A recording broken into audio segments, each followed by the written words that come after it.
Good morning. Glad to see so many of you have survived Vegas this long. Appreciate it. I hope you had an opportunity to enjoy yourselves last night. Maybe get a little sleep. I noticed that Ron Whaley actually got to change shirts since last night, so I'm glad that he's rested and ready to go. Just kidding. We have plenty of coffee. There's some people out there getting some food. Come on in. Come on down front as soon as you get it, and we'll just keep going. I'd like to thank our sponsor this morning for breakfast, Nokia. That's here for Nokia. I appreciate it. Thank you for your sponsorship. We'd also like to thank RCR Wireless, our media partner, for live streaming the session this morning and yesterday, and especially to those who are joining us remotely via the live stream. Thank you. We also have a great lineup of speakers this morning. I'd also like to mention that in addition to this great program, we have a spectacular finish. We have a great start because we have one of the friends of the industry kicking it off with Commissioner Clyburn. But we also have a great finish. Two lucky individuals will walk away with $500 each. We're giving $1,000 away at the end of this session. And for that, we'd ask that you fill out your evaluation forms and help us think about the things we need to do better for the next show. We'll also be awarding cash prizes for the top apps users. As you know, we have a convention app. So keep checking in on the app, improve your chances to win, and we're going to get some cash in your pocket if you keep using the app. Now, like I said, we have a big morning, so let me get right to it. We'll be hearing from the legal advisors from the FCC and the panel after our main keynote speaker here. We'll also hear from the CEO roundtable right after the FCC legal advisors. But start the morning off. We are very pleased and honored to have Commissioner Mignon Clyburn. And they say always try to finish strong. Well, I can't think of any stronger finish than to have her come visit with us this morning. Commissioner Clyburn needs little introduction, as you know, given that she's been a particularly strong advocate for competitive carriers and a real champion for the competitive policies. After being appointed to FCC Commissioner, she served as acting chairwoman at the FCC in 2013. During her tenure, as chairwoman, she courageously fought and forged for an industry solution to restore interoperability into the 700 megahertz spectrum band, as we all know.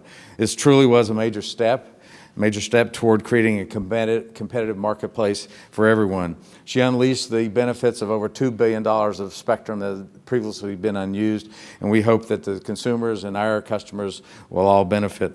We can't thank you enough for your leadership, Commissioner Clyburn. In fact, that CCA recognized Chairwoman Clyburn as her considerable role in the interoperability as champion of the competition award last year. In her second term, she continues to impress us, not only with her highly informed views and her issues of concern and her fair-mindedness in approaching issues. We've been so pleased and so lucky to have an opportunity to work with her and her very accessible and knowledgeable staff. So thank you so very much. And I know that you will be ever vigilant to ensure that we have effective implementation of the interoperability order. I can't say anything too good about her because she's sort of a favorite daughter of the competitive carriers, and so in that regard, let me introduce Commissioner Clyburn.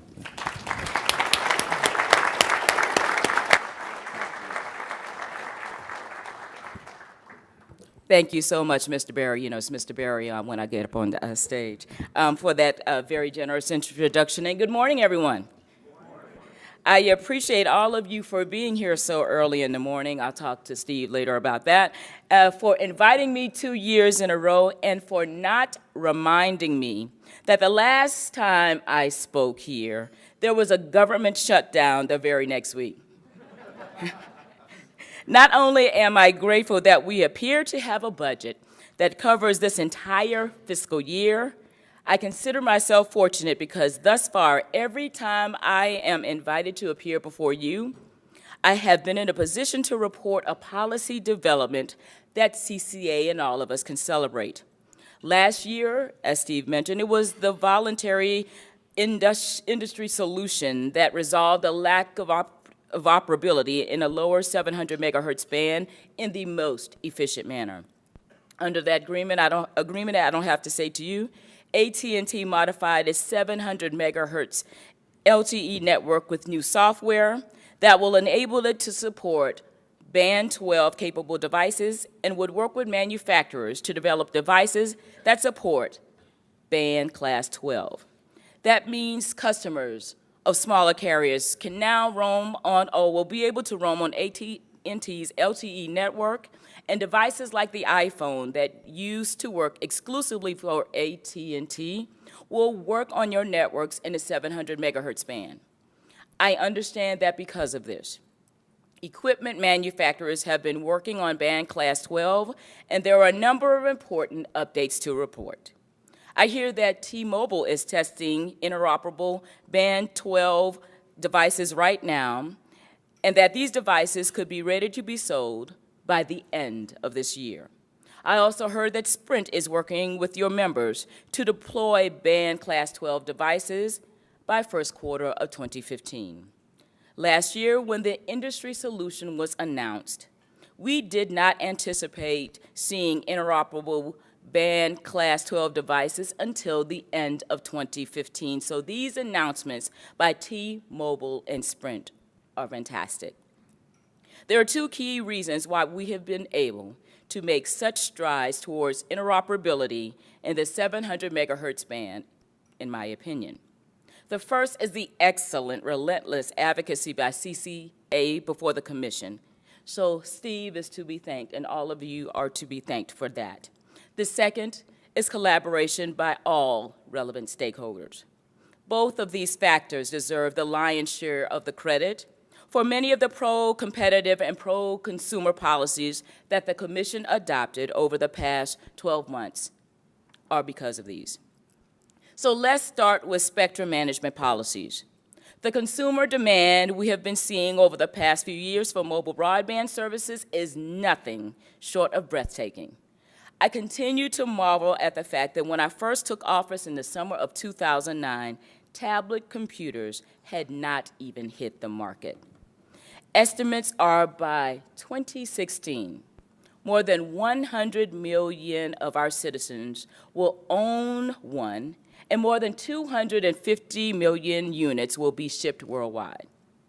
These trends affirm that the Commission needs to find creative ways to allocate more spectrum for commercial wireless use and promote more efficient use of that spectrum.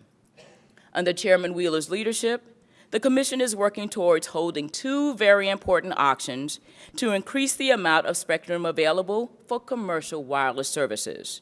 The AWS-3 auction scheduled for November of this year will make 65 megahertz of spectrum available for wireless service. And this past May, the Commission adopted several important rules that will govern how we conduct the world's first ever reverse voluntary broadcast television auction. I could not count these auctions as policy successes unless they promoted competition. Competition is an essential driver of investment and innovation, and it must be preserved as the best way to protect the growing percentage of Americans who rely solely on mobile services for their communications needs. CCA and industry collaboration played important roles in ensuring that our rules for both those auctions promote competition. With regard to the AWS-3 auction, the original staff proposal was for a band plan that contained only large geographic license areas known as economic areas, or EAs, because we like acronyms. CCA, not picking on that acronym, and other groups representing smaller carriers pushed for a band plan that included smaller geographic license areas, or CMAs. Those cellular market areas, to be frank, I would have preferred more blocks of them. But I believe that it's important that our wireless auctions also attract carriers who may have a smaller service footprint and less capital than those nationwide providers, yet possess a strong desire to acquire more spectrum in order to serve a particular footprint. This approach promotes competition in local markets and has the added benefit of ensuring that the auction promotes efficient allocation of spectrum to the highest and best use. However, the effort to repurpose federal spectrum for commercial use requires compromise, and future efforts to repurpose spectrum will increasingly involve more difficult policy issues where continued compromise will be necessary. We need you, we need CCA, to participate in these policy discussions to ensure that any such compromise continues to promote competition in the wireless market. Your efforts were also important when it came to the rules for the incentive auction item. Here again, the original staff proposal was for larger economic areas. The rationale for me in encouraging smaller carriers to participate is even stronger in the case of the incentive auction because we must incentivize as many broadcast television stations as possible to participate in this reverse auction. So I am glad that we pushed large and small carriers to develop a consensus so that we could shift from exclusively larger EAs to smaller partial economic areas. I also appreciate CCA's advocacy to ensure that the industry is complying with the FCC's 2010 order mandating data roaming among mobile broadband providers. Data roaming is critical to supporting competition and innovation. It permits providers to enter markets that others may deem hard to serve, and it allows consumers in rural areas to have more choice. Every carrier has a potential need to roam on networks built by others, and I am pleased that the courts have upheld the Commission's data roaming order, but a petition filed recently by T-Mobile suggests that despite this order, the industry is not making sufficient progress towards creating a more fair roaming agreement platform. That petition recommends that the Commission consider certain benchmarks, such as whether the wholesale data roaming rate a carrier is offering is considerably higher than the retail roaming rate it offers. At last year's CCA event, one of the benefits of the industry voluntary solution on interoperability that I focused on and touted was that consumers of smaller carriers would be able to use the most advanced handsets to roam on networks of larger carriers. The difficulty in reaching data roaming agreements is limiting the potential benefits of the industry solution on interoperability. I think we need to carefully evaluate those concerns expressed by T-Mobile, so I am very pleased that the chairman is urging the Wireless Bureau to carefully and quickly consider T-Mobile's petition and provide him with a recommendation. Another area that I've been passionate about during my tenure at the Commission is universal service. Promoting and ensuring universal service is one of the FCC's core objectives. I applaud the private sector, including many of you, for the significant deployment of advanced wireless networks, but there still remain areas where service does not exist or where service only exists today because of support from the Universal Service Fund. In 2011, the FCC comprehensively reformed our high-cost universal service program, which provides a subsidy to deploy and maintain networks in rural and high-cost areas. The FCC created the Connect America Fund to close the digital divide and promote communities and provide communities with broadband, some for the very first time. We also created a universal service fund devoted exclusively to mobility, which will distribute support using market-based reverse auctions to ensure funding is spent wisely and efficiently. Earlier this year, the FCC sought further comment on how to implement the Mobility Fund, highlighting the changes in the markets since 2011, and asked how the Commission can take these changes into account as it moves to adopt the rules for the Mobility Fund. My office advocated strongly for the creation of that mobility fund in 2011, including increasing the amount of money dedicated to mobility.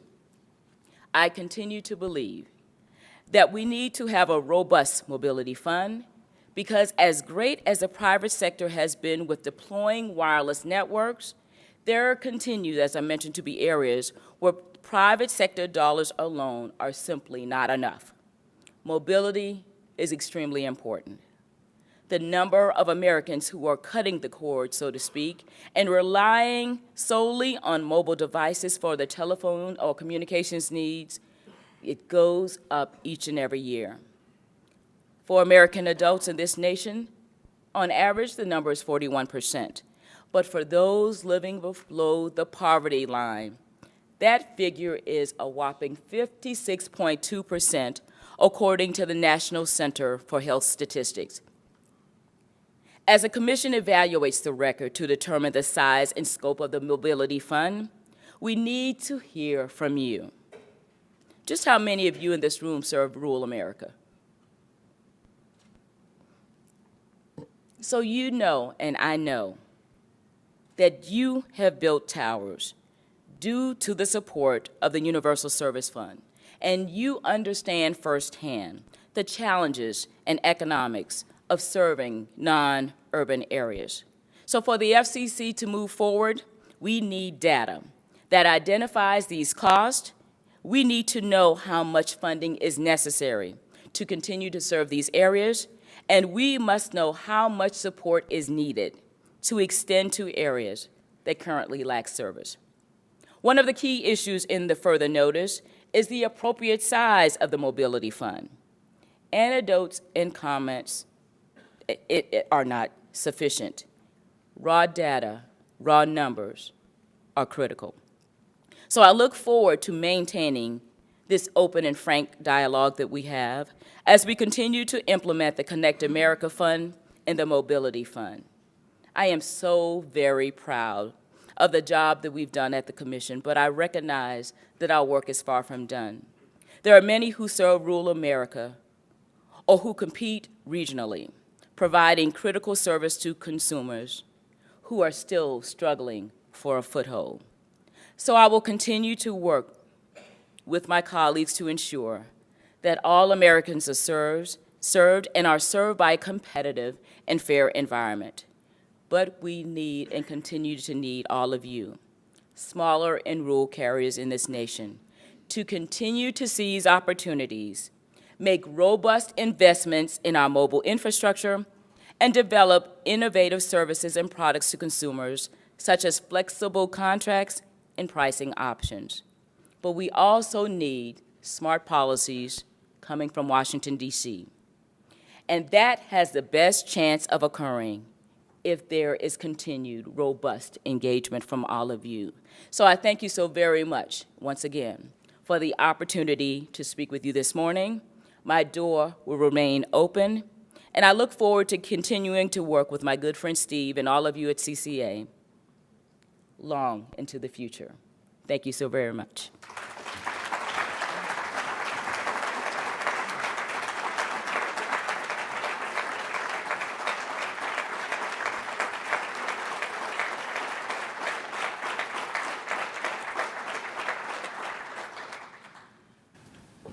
Thank you. Thank you so very much, Commissioner. You certainly hit the topic that's near and dear to everyone's heart in this room today, and thank you for your continued work.